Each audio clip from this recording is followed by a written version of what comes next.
Seja bem-vindo a mais um vídeo com dica de estudo aqui do canal do Programa Japonês Online. E hoje o tema é o que eu faço quando eu encontro palavras em japonês que têm a mesma tradução. É possível que você já tenha tido essa dúvida. Nos seus estudos você está pesquisando palavras novas, descobrindo palavras novas, encontrando tradução para elas.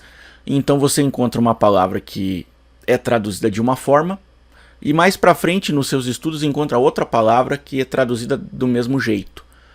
E aí você se pergunta se tem alguma diferença, se elas são realmente sinônimas, tem alguma diferença de nuance, se alguma é usada em um caso específico e a outra em outro tipo de caso, quando usa uma, quando usa outra. É muito comum que esse tipo de dúvida surja, justamente porque é muito comum também que os alunos procurem, pelo menos no começo dos seus estudos, encontrar não o significado da palavra, mas a sua tradução, seja num tradutor online, seja no Google Tradutor, em dicionários físicos ou online. E isso não é necessariamente ruim, mas gera esse tipo de dúvida. Um exemplo, para a gente entender bem, existe no japonês o verbo kaeru. Se você procurar num dicionário, é muito provável que a tradução encontrada por você seja voltar. Mas também existe o verbo kaete kuru, que significa voltar também, se você pesquisar num dicionário. E aí muito provavelmente você vai se perguntar assim, mas tem alguma diferença na prática? Quando que eu uso kaeru, quando eu uso kaetekuru, tem alguma diferença de nuance? É a mesma coisa? Não é? E essa dúvida pode ser que até mesmo atrapalhe o seu avanço nos estudos. Quem estuda com o Programa Japonês Online, nosso curso fechado, tem o suporte. A pessoa manda essa dúvida e a gente esclarece a diferença e tudo se resolve em aproximadamente 24 horas. Mas em outros casos, quando o aluno não tem o recurso de perguntar para alguém, normalmente ele vai ter alguma dificuldade para obter essa resposta. E aí a gente vai discutir agora o que é que pode ser feito. Qual é a melhor maneira de lidar com esse tipo de coisa que provavelmente já aconteceu com você ou vai acontecer. A primeira coisa é que você pode pesquisar a diferença entre essas duas palavras ou outras no Google, usando o idioma inglês. Infelizmente existe muito pouco conteúdo de japonês em português, e nós aqui do Programa Japonês Online estamos lutando para mudar isso, mas a bem da verdade é que a maioria do conteúdo está em inglês, então pode ser que você procure na internet e encontre, por exemplo, aqui, se você pesquisar como difference em inglês, você pode encontrar algumas respostas em inglês para te trazer a diferença entre um e outro. Principalmente se for uma dúvida que muitos estudantes de japonês já tiveram e já fizeram pela internet afora. Então você pode encontrar aqui algumas explicações que podem te ajudar, de diferentes sites, para que você tenha pelo menos uma noção de qual é a diferença entre kaeru e kaetekuru, e pode fazer o mesmo com qualquer outro tipo de dúvida.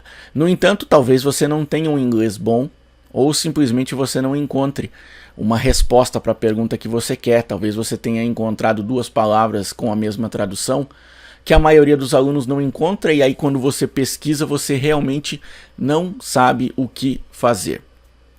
E aí você pergunta, ok, Charles, o que faz então se eu não encontrar, ou se o meu inglês não for bom o bastante para entender? Ou às vezes você encontra uma explicação em inglês, mas você lê a explicação, entende o que está escrito, mas continua não estando clara a diferença. Você vê a explicação e parece que não adiantou muito. Isso também pode acontecer. O que fazer? E a resposta é muito simples. O que você vai fazer é não se importar. Parece uma coisa um pouco irresponsável até, porque você precisa, para aprender as coisas, ter essa nuance das diferenças e não pode omitir informações, precisa conhecer o máximo possível. No entanto, o que acontece? Você precisa primeiramente absorver aquele conteúdo, aquela informação. Kaeru significa voltar.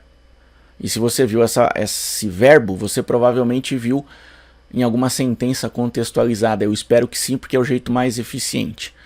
Se você memoriza aquela sentença, você no futuro vai ser capaz de reproduzi-la e vai conseguir se comunicar usando esse verbo naquele contexto. A mesma coisa com o kaetekuru. Você vai aprender sentenças com o kaetekuru, ele vai aparecer bastante nos seus estudos e você vai internalizando aquilo sem se preocupar com a diferença.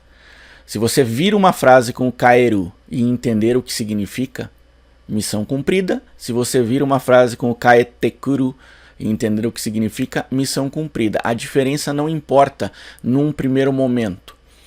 Aí você vai perguntar assim: Charles, mas em algum momento eu vou ter que falar, eu vou querer dizer o verbo voltar e eu tenho que saber qual dos dois eu uso. Como eu faço? E o ponto é que o momento de falar ele demora um pouco para chegar. O nosso método prega que primeiro você escuta, lê, absorve muito conteúdo e como uma consequência natural disso, com o passar do tempo você vai conseguindo falar aquilo que já aprendeu. Só que você vai começando a conseguir falar aquilo que já aprendeu depois que você já tem uma quantidade considerável de compreensão do idioma. E isso vai acontecer mais ou menos na época em que você já entende o idioma o suficiente para fazer aquilo que vai resolver o problema, que é pesquisar em japonês. Querendo ou não, a melhor maneira de saber a diferença entre duas palavras que aparentemente têm a mesma tradução é pesquisar em japonês o significado delas ou pesquisar em algum site da internet em japonês a diferença entre elas. O que acontece? Você pode pesquisar, por exemplo, o que significa kaeru num dicionário monolíngue, ou seja, um dicionário de japonês para japonês. E a mesma coisa com kaetekuru. Assim, você vai entender não como a gente traduz, mas o que passa na cabeça de um japonês quando ele diz esse verbo e quando ele diz esse verbo aqui. E aí você tem uma clareza um pouco maior sobre as diferenças. Se isso não for o bastante, você pode pesquisar na internet, assim como fez em inglês, em japonês, para que você procure entender qual é o significado. Pode perguntar para um nativo qual é a diferença. Existem alguns sites na internet que fazem isso. E você pode ter algo como isso aqui, tá?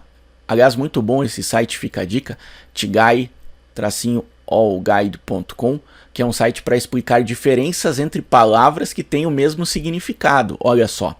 E aqui a gente tem o Nihonshu e o Choshu, que são duas palavras que expressam bebidas japonesas, normalmente traduzidas como sake, e aí você não sabe qual a diferença entre uma bebida e outra, porque a tradução é muito parecida, e aqui vai explicar, né, que uma delas é destilada e a outra é fermentada. O ponto é, se você não consegue entender boa parte de uma explicação como essa, se você tem dificuldade, não tem base para entender, não sabe o suficiente para compreender o que está escrito aqui, pelo menos uns 70%, então não é hora de perguntar qual a diferença entre X e Y, não é o momento. Simplesmente guarda o significado daqueles verbos e quando você for capaz de entender isso aqui, vai ser mais ou menos a época em que você vai ser capaz de se comunicar de maneira espontânea. Aí sim você foca na diferença entre uma palavra X e uma palavra Y. Antes disso, é muito cedo e você não tem por que se apressar e atropelar as coisas. Lembre-se, um passo de cada vez. Ok? Eu espero que esse vídeo tenha te ajudado. Deixe um comentário dizendo o que você achou. Indique para os seus amigos também. E bons estudos!